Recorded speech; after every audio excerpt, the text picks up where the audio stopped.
Matagal nang nangyayari ang sinabi ni Apostol Pablo kay Timoteo. Darating ang panahon na hindi nila matitiis ang wastong aral, kundi sa pagkakaroon nila ng makakating tainga, ay mag-iipon sila para sa kanilang sarili ng mga gurong ayon sa kanilang sariling pagnanasa. Marami sa atin ang may pag-iisip na hinubog ng paniniwala na hindi mula sa salita ng Diyos.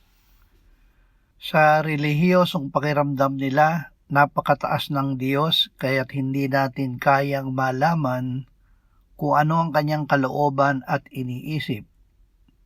Sinasabi nila na ang Diyos ay unpredictable dahil walang sino man ang makakaalam ng kanyang kalooban, ang kanyang gagawin at ang kanyang ginagawa. Totoo na may mga lihim na itinago ang Diyos para sa kanyang sarili.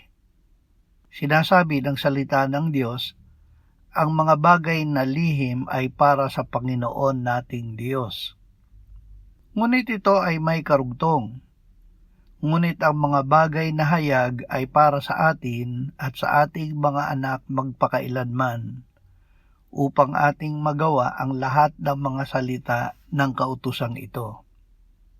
Ang Diyos ay nagsalita upang magkaroon tayo ng kaalaman sa Kanya.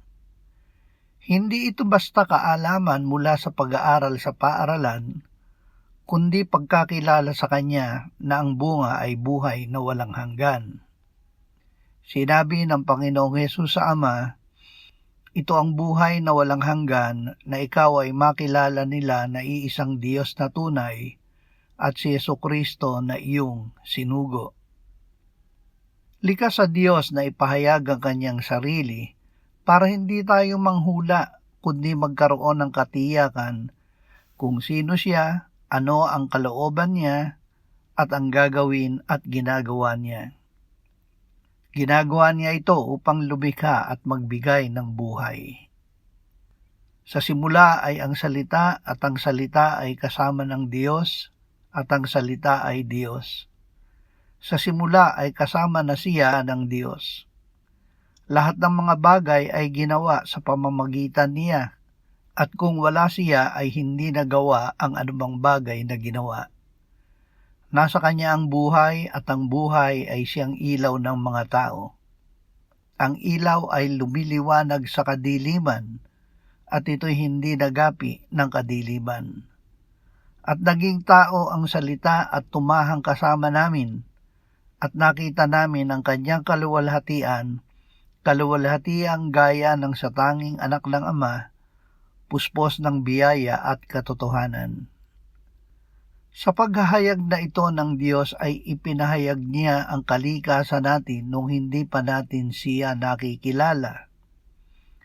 Kayo nooy mga patay sa inyong mga pagsalangsang at mga kasalanan, na dati ninyong nilakaran ayon sa lakad ng sanlibutang ito, ayon sa pinuno ng kapangyarihan ng himpapawid, ng espiritu na ngayon ay gumagawa sa mga anak ng pagsuway.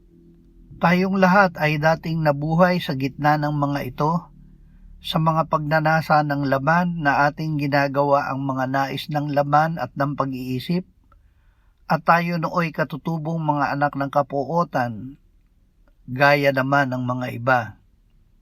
Dahil dito ang Diyos ang gumawa upang malaman natin ang kalooban niya na isinakatuparan niya para sa atin.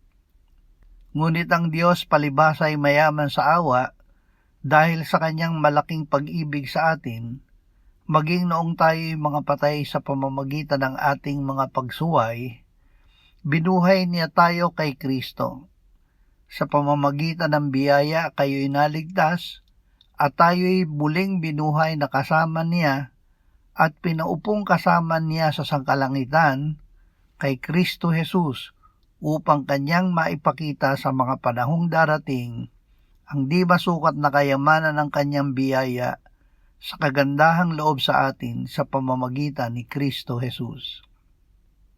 Dahil dito, ipinaalam din ng Diyos sa atin sa paraang hindi tayo manghuhula ng walang katiyakan kung ano tayo ngayon. Sa biyaya kayo'y naligtas sa pamamagitan ng pananampalataya, at ito'y hindi sa pamamagitan ng inyong sarili, ito'y kaloob ng Diyos. Hindi sa pamamagitan ng mga gawa upang ang sinuman ay huwag magmalaki.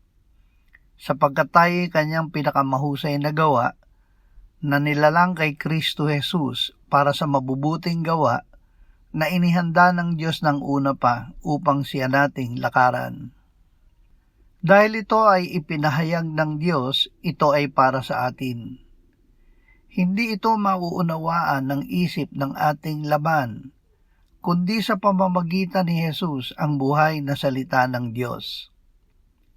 Sapagkat ang salita ng Diyos ay buhay, mabisa, at higit na matalas kaysa alinmang tabak na may 2 talim, at tumatagos hanggang sa pinaghihiwalayan ng kaluluwa at espiritu, ng mga kasukasuan at ng utak sa buto, at may kakayahang kumilala ng mga pag-iisip at mga hangarin ng puso.